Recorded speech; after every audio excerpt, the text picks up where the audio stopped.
You're listening to the Spirit Podcast.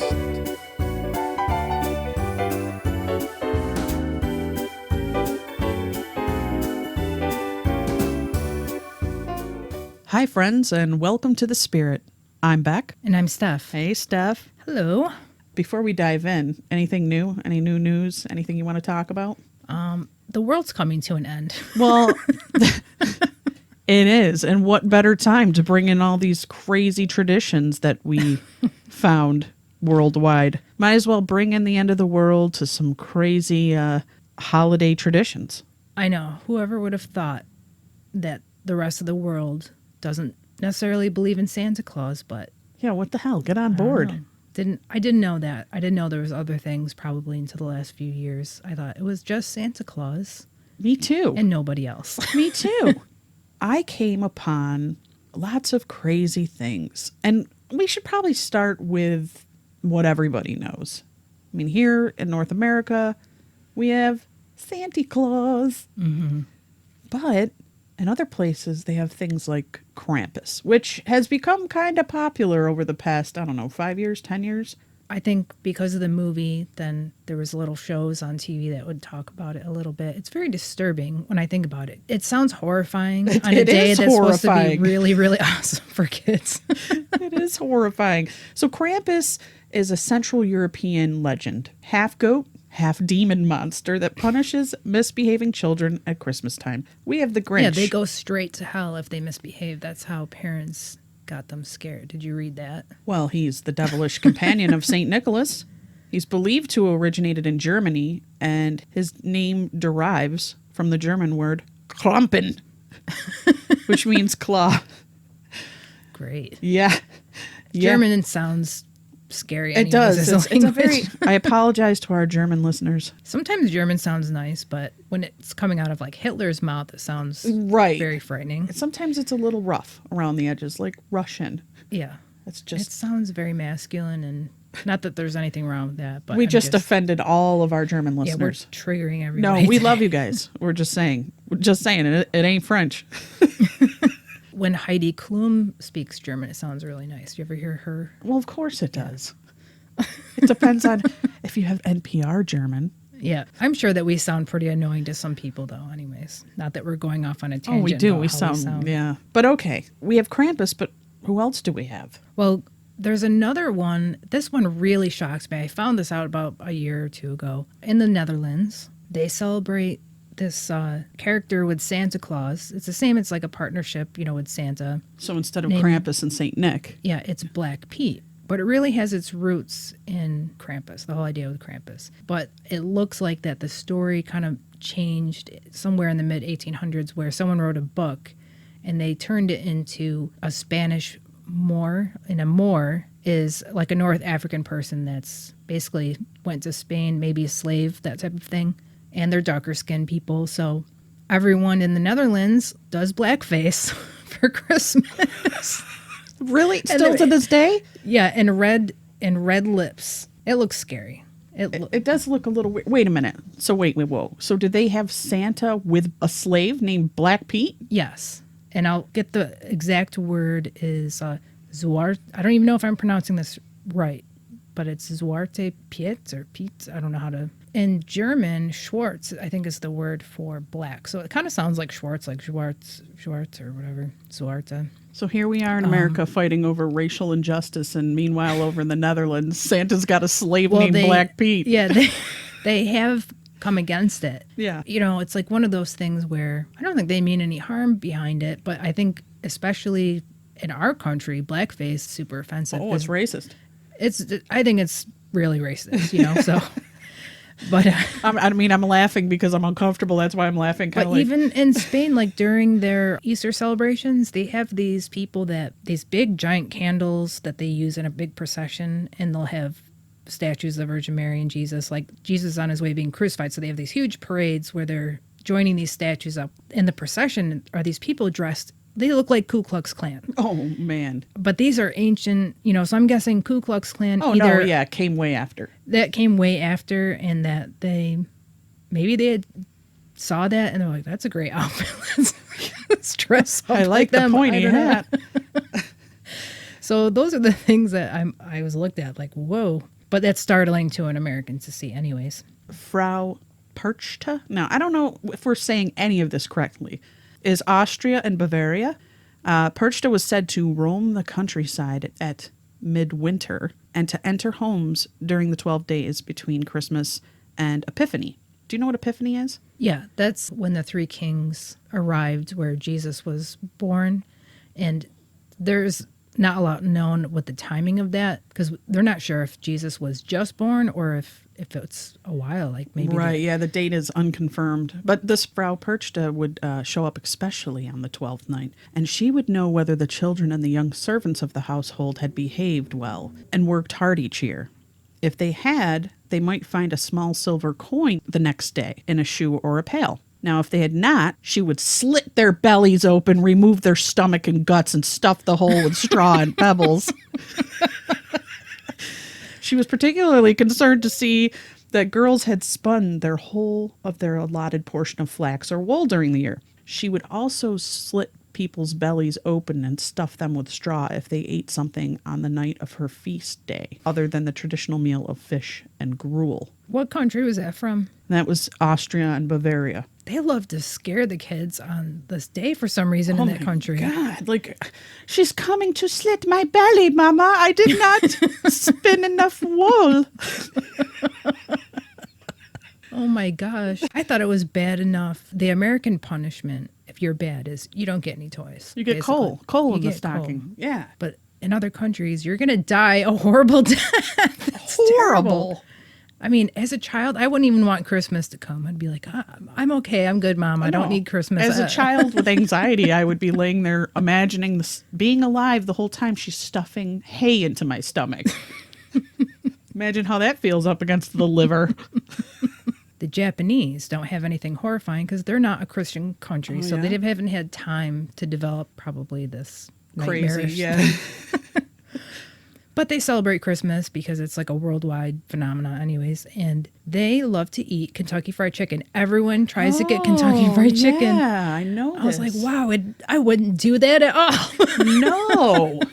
And actually, they do have these massive meals of Yes, KFC. a barrel or something. It's called expensive, too. Yeah, they go all out. And I guess the guy that was the first Japanese person to have KFC in Japan thought of this, and it worked. Like, because I wonder what that's about. well, they said they didn't have things like, they know that in the Western countries, a lot of foods are eaten that they don't have, like turkey. Right. So he thought, well, let's do the chicken dinner thing. So it really worked. And to this day, you have to call in advance or wait in line for hours. So I was like, wow, never would have thought KFC. I mean, I think it's kind of good. You know, growing up, I liked it. I don't go there No. now, but I wouldn't make it my holiday meal. Not at It would all. ruin my holiday. No.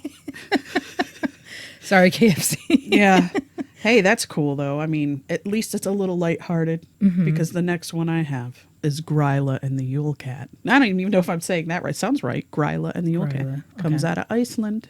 So the 13 evil Yule lads and their hideous ogre mother descend from the mountains to snack on tiny humans every holiday. Tiny humans. Yeah, little kids. Oh, okay. I was like, is there another mythological creature I'm not? All right, tiny humans. So in the 1600s, this is how far back this goes, little Icelandic boys and girls, oops, being so offensive with my terrible accents, first heard about a woman named Gryla.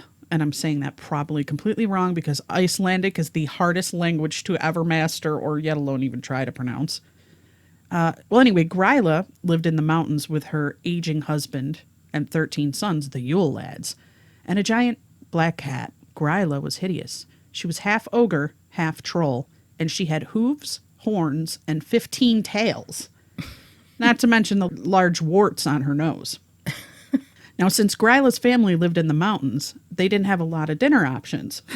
So she would send the Yule lads with names like Spoon Licker, Window Peeper, and Meat Hook into town, where they would snatch unruly children and bring them back to be cooked in a stew. The family's black cat, named Christmas Cat, ate only once per year. He waited until he could watch children unwrap their gifts at Christmas. Then he would eat anyone who didn't receive a piece of clothing. Who came up with the story? What the hell? So by 1746, Icelandic youngsters were so terrified of being eaten, they wouldn't leave their homes. So the government stepped in and put a ban on using Gryla as an intimidation tactic. After that, the ogress and her brood cleaned up their images. Gryla decided to send her sons into town only 13 days before Christmas, and they were instructed to spread holiday joy rather than fear. So one at a time, wearing a red and white suit, the boys now traveled down from the mountain and placed gifts and shoes that children leave on their windowsills. And if the child of the house is good, they receive a small toy. If they're bad, they get a rotten potato. But the bad kids figure rotten potatoes are better than being eaten, so they aren't too put off. Jeez. Each of those Yule lads have their own method of causing madness, in addition to the rotten potatoes, corresponding with their names. Although many of these methods are rather tame, there is nonetheless something disgusting to each. What happened to the Christmas cat? He's still prowling around during the holidays. In fact, he's probably the reason why children still beg their parents to put socks under the tree every year. Wow. We got to come up with our own. We don't have one for the U.S. Well, we have Santa. He's frightening anyways because We have the Grinch. you're letting a stranger come in your house, basically. The Grinch, but that's a cartoon. Well, I'm talking about it's something a like book. Came that- from a book. we need something to terrify children. Yeah, the Grinch isn't as terrifying. He's just mean. And we need people to come and slit their bellies open and stuff them with hay. Now, this is a more lighthearted one. I'll do a lighthearted one for Okay. you. In Venezuela, the capital of Caracas, swaths of city dwellers make their way to Mass on roller skates every year on Christmas morning. Wow. I know. On like, roller skates, not ice skates? roller skates. Well, in Venezuela, I don't know. Maybe it's Oh, nice that's there. right. Yeah, there's no... What am I thinking? I don't know the weather in Venezuela. Let's get the Zamboni, Venezuela. Let's go. So the the tradition is now so well established that many of the city's streets are closed to traffic from 8 a.m. on the day so the skating congregation can get to church safely. I can't imagine going to communion with my skates on. Yes, you could. Yes, you could. You'd be excited for this. You'd be like, I can't wait, Beck. I'm lacing up and I'm raring to go. They must pick a church that doesn't have steps or something. Like my church has steps. I'd have to like hold on to Maybe the they rail. have to go sideways up the steps. Yeah, but that's annoying. They should just have the doors wide open and you just whoosh, fly. I wonder if wheelies right would in. count. Yeah, you could use wheelies, You know? rollerblades, Yeah, all of them. all of them. That's a good one.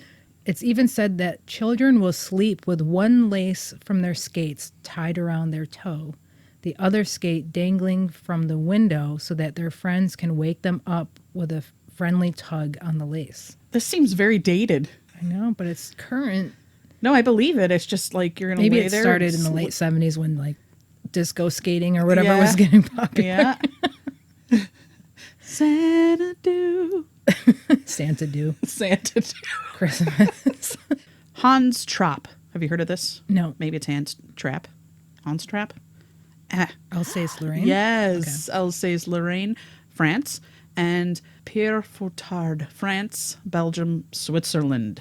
He's a legendary boogeyman from Alsace. Alsace Lorraine. I think that's where St. Joan of Arc is from. Yeah, regions of France. He accompanies Santa Claus to punish the naughty children. Here we go again. Santa's got some badass mofos with him. He punishes the naughty children at Christmas while Santa delivers presents and gifts. Isn't that the same thing, presents and gifts? Hans Trapp delivers beatings. Wow. Now, when Christmas approaches, naughty children tremble when their parents utter the words, Hans Trapp is coming. Everyone knows the tale of Santa's evil counterpart. According to the legend, during the 15th century, there was a rich and powerful man who lived in the heart of Alsace. His name was Hans Trapp. The people of Alsace knew him to be vain, cunning, heartless, and cruel. His life was given over to lawlessness and debauchery, and his only goal was to enrich himself by all means necessary. It was said that he worshipped Satan and used black magic and occult rituals to obtain his wealth and hold on to his power. When the Catholic Church became aware of these misdeeds, Hans Trapp was arrested and brought before the Pope in Rome.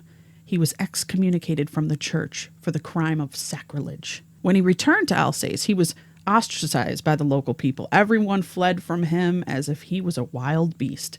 His money and his land was confiscated, and he was left penniless. They say he was forced into exile in the forest and isolated himself from the rest of society. He found shelter on mountain of Geisberg in Bavaria, Germany, where he built himself a makeshift shack made from sticks. The solitude caused him to lose his mind, and he spent his days brooding and dreaming of revenge. His anger and resentment were intensified, and he became more deeply devoted to Satanism. Descending into madness, Hans Trapp began to dream of eating human flesh. This evil man was obsessed with a desire to bite into the flesh of a human arm, leg, or thigh. He roamed the countryside and disguised himself as a scarecrow by stuffing his ragged clothes with straw. He spent time gathering sticks and hay in the field and lying in wait, looking for the perfect victim. One day, he spotted a young shepherd boy making his way through the woods. The boy was only 10 years of age, but Hans Trapp was determined to kill and eat him. As he stared at the young boy, he began to drool, imagining biting into this delicious, tender flesh. Before the boy knew what had happened, Hans Trapp pounced, attacking him viciously and running him through with a sharpened stick. Then he dragged the dying child back to his shack, where he cut the boy into small pieces and roasted them over an open fire. When his monstrous meal was ready, he licked his lips and prepared to taste human flesh for the first time. However, before a morsel could even enter his mouth, a bolt of lightning came from the sky and struck him dead. As the story goes, God would not allow the abomination to continue and decided to end the crimes of Hans Trapp once and for all. Since that time, Hans Trapp has remained a terrifying legend in the folklore of Alsace and Lorraine. Every Christmas, he goes from house to house, clad in a scarecrow disguise, scaring the life out of small children and drooling greedily over their tender flesh. Merry Christmas, everybody. Holy shit. I don't think we can top that, can we? No, I think if he had some KFC, though, this wouldn't happen. Oh, that's all he needed was one of those big Japanese Christmas dinners. Cravings would have went away. The child wouldn't have died. God wouldn't have zapped him with a lightning bolt. No, and he would have had a 12-piece of extra crispy with a side of potatoes.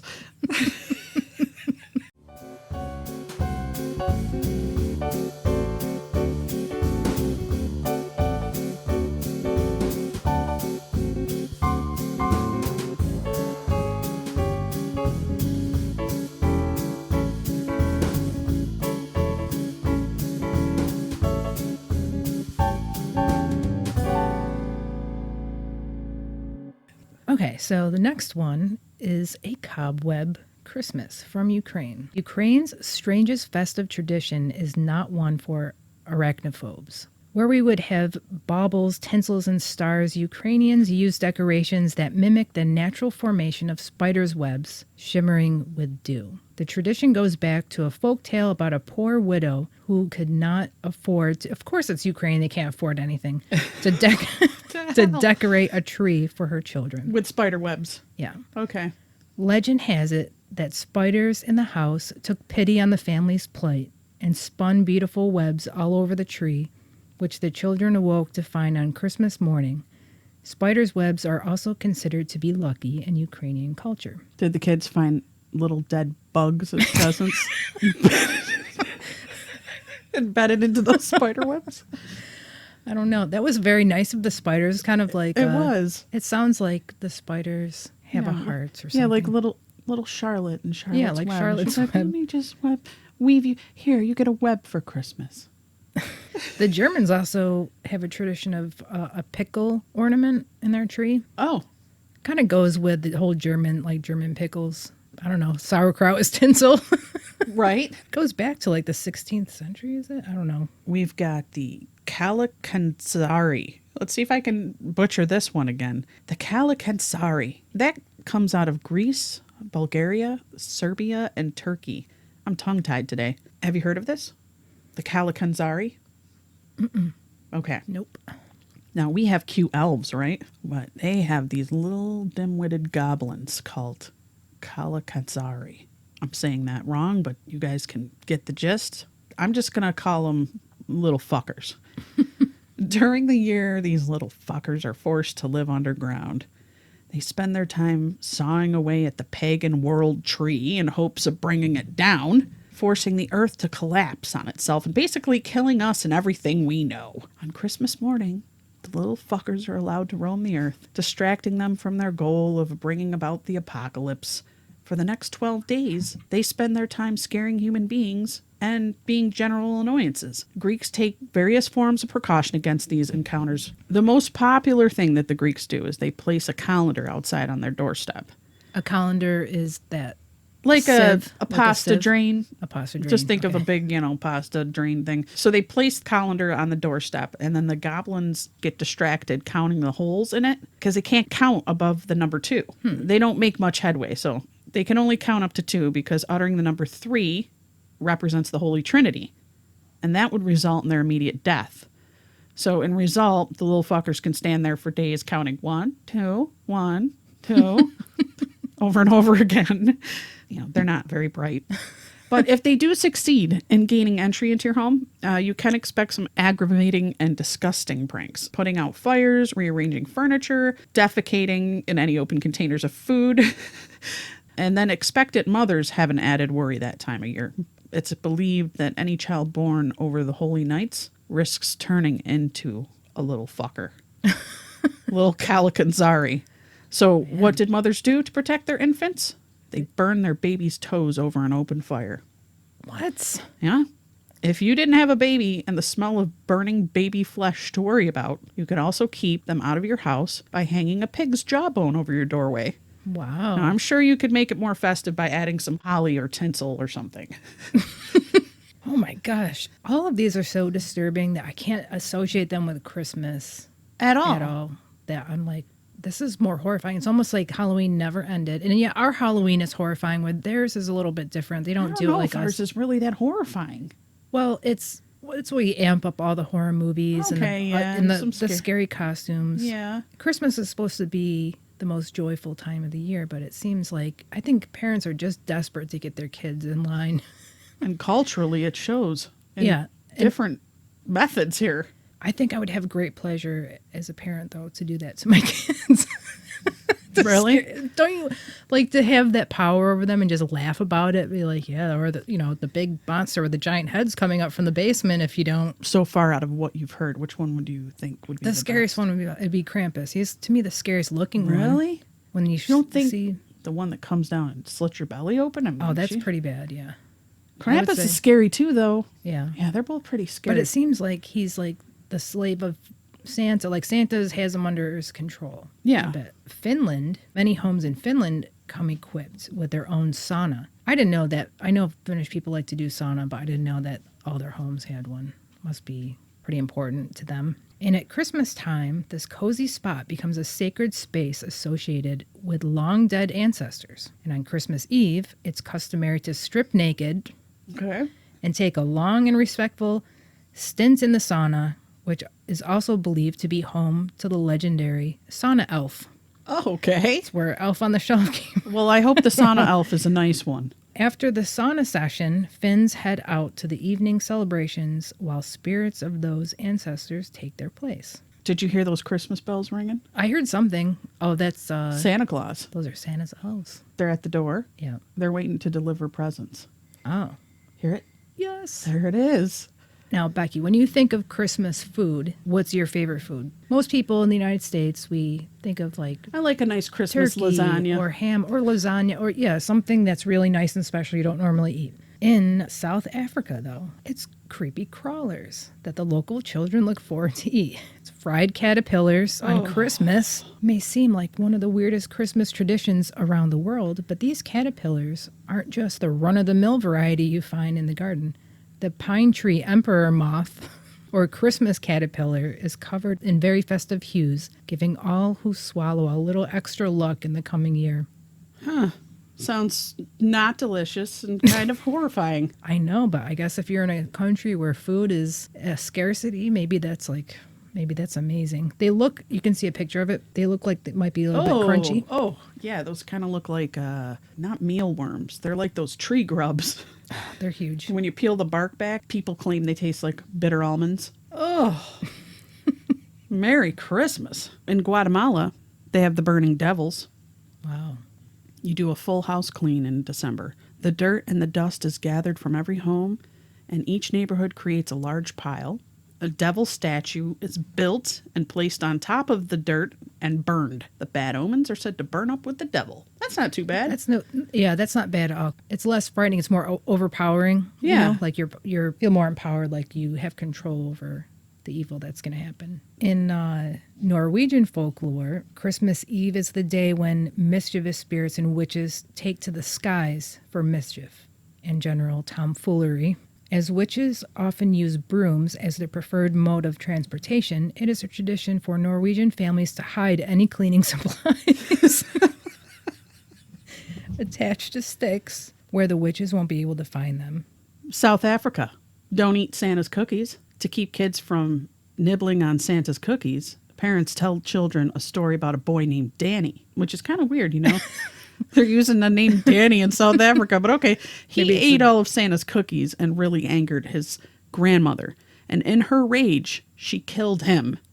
And now their ghosts haunt houses during Christmas time. My God.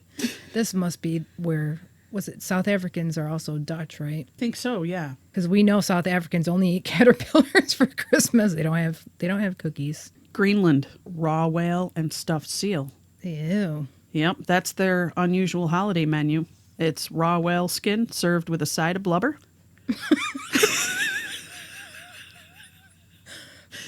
Another Christmas treat is called kiviak, and that's auk bird stuffed into seal skin, left to ferment for half a year. And, what a delicacy. Yeah, I think it sounds awesome. Delish. 5-star dining. The U.S., it's real classy here. We have the drunk Santas. Now that, I can see this. I remember seeing something about this in the past, about the drunk Santas. Yep. Everybody flocks from all over the world to New York City, decked out head to toe, dressed as elves, Santa, and snowmen, and they participate in a citywide bar crawl. And they usually start before 8 a.m., so by the time they're roaming the streets by mid-afternoon, they're wasted. Wow. I mean, it's... I wonder if that's like a Guinness World Record for like Santas being in one place. Sweden, in 1958, a Christmas special called, and I'm not going to be able to pronounce this, so I'm going to try to. Okay. So I apologize to... Apologize to everybody everywhere because we can't talk properly, but go ahead. It's like something like Kali Anka Ok Hans Vanner Ansgar Goodjul. Wow. Godjul. I don't know. Or Donald Duck and his friends wish you a Merry Christmas. That's what it translates to. Every Christmas, families around Sweden gather around the television at 3 p.m. sharp to watch Donald Duck. Everything on Christmas is planned around the television special, and more than 40% of Sweden's population still tune in like clockwork. The tradition dates back to the 1960s, when televisions were a new commodity in Sweden, and only 2 channels aired, one of which played Disney cartoons at Christmas. It may be a quirky tradition, but a whole nation coming together to watch Christmas cartoons together is about as Christmas as it gets. But we used to do that as kids. I mean, it seemed like every week coming up to Christmas, there was some sort of cartoon or something on at night, like on Friday night. Yeah. And to me, that was one of the best. Yeah, like parts. Charlie Brown. Mm-hmm. But, riding on that, in England, British television, they do ghost stories for Christmas. And that started on the BBC One between 1971 and 1978. And then they revived it in 2005. And basically what they are, they're stories. They're oral traditions of supernatural tales at Christmas, but they're scary. They're actual scary ghost stories. And they play that traditionally for Christmas. Kind of cool, sounds though. fun. Yeah, kind of like Halloween for us. Yeah. For them, Christmas. The guy that wrote these, I believe his name was M.R. James. And he was the one that wrote all these ghost stories that were adapted for television, starting off in black and white and then rolling on through. Kind of cool. Mm-hmm. This one is easily the most outlandish Christmas tradition. It's called Tio de Nadal, the Christmas log. And it's also called the poop log. Oh, this sounds great. Okay. So Tio de Nadal is made from a hollow log with stick legs, a smile, and a red hat. Every evening between December 8th and Christmas Eve, the children feed the log small treats with water and leave him under a blanket to keep him warm. On Christmas Eve, things get weird. Children are tasked with beating the log with sticks while singing traditional songs, which include amazing lyrics such as poop, log, poop, nougats, hazelnuts, and Maudo cheese. If you don't poop well, I'll hit you with a stick. Poop log. After Wait a minute, that didn't even rhyme. I don't know. We'd have to hear it in Spanish. And why So do I maybe it would imagine rhyme it in like, Spanish. you know, Willy Wonka, like poop, log, poop, nugget, doopity poo. Because it sounds like that in English. I think if it was in Spanish, it'd probably have some little rhyming going on. I don't know. Okay. After Tio de Nadal is properly beaten and serenaded, the log magically poops out presents and candy, where he is then considered useless and thrown in the fire for warmth. Do you think Mr. Hanky the Christmas Poo came from that? I don't know. I never even heard of that. You never heard of Mr. Hanky the Christmas Poo? No. Heidi ho! No. South Park. So the last one I say for last because I've heard about this when I lived in Italy, and it really shocked me because I thought their Christmas traditions were similar to ours, but they have several. But one of them is this La Befana. Mm-hmm. And when I first learned about her when I was in Italy, they said, oh, she's a witch. She delivers presents. And I'm thinking Santa delivers presents. You have a witch? And it sounded so Halloween-y to me. But then I never looked it up. I never talked about it. I just heard about it and it ended. And then until recently, we decided to research it for this. It really surprised me.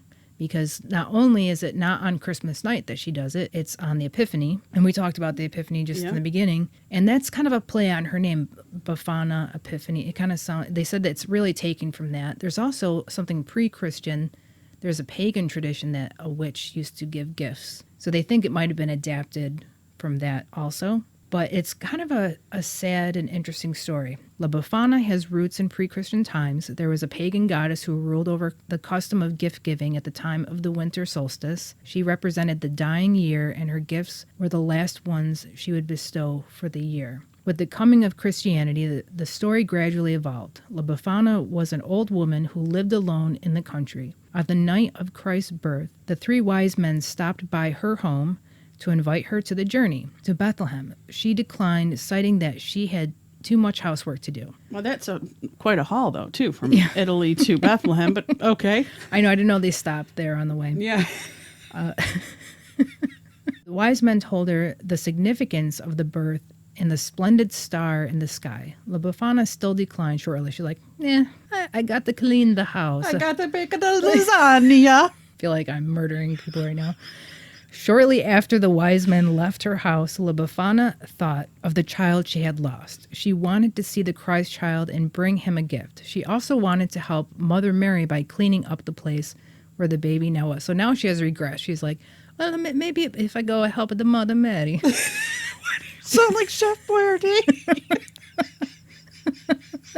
In a hurry, La Befana grabbed her broom, packed some toys into a basket, put on her old shoes and ragged shawl. She set out to find the Holy Child, but was unable to locate the correct road to take. Then something magical happened. La Befana rose into the air and sat on her broom. She traveled throughout the night, stopping at houses where children lived. She went down the chimney and left gifts for good children. Bad children got a lump of coal. Sounds a lot like Santa Claus. Yeah. Every year, La Befana seeks the Christ child and continues to leave her gifts or lumps of coal. To win her favors, an offering of wine and some sweet bread or cake is left for her. So they probably put out wine and like a slice of panettone. Yeah, of course. Only the best. That would be probably, I would love that for breakfast. I would. Oh, that'd be really good. But I like how there's the story is she's still seeking, that she's like a spirit that just keeps on seeking the Christ child because she should have done it in the first place. She missed her opportunity, and now she's like... I kind of like her. I like her. You know what I would leave her? I'd leave her a nice port and a box of sweaty balls.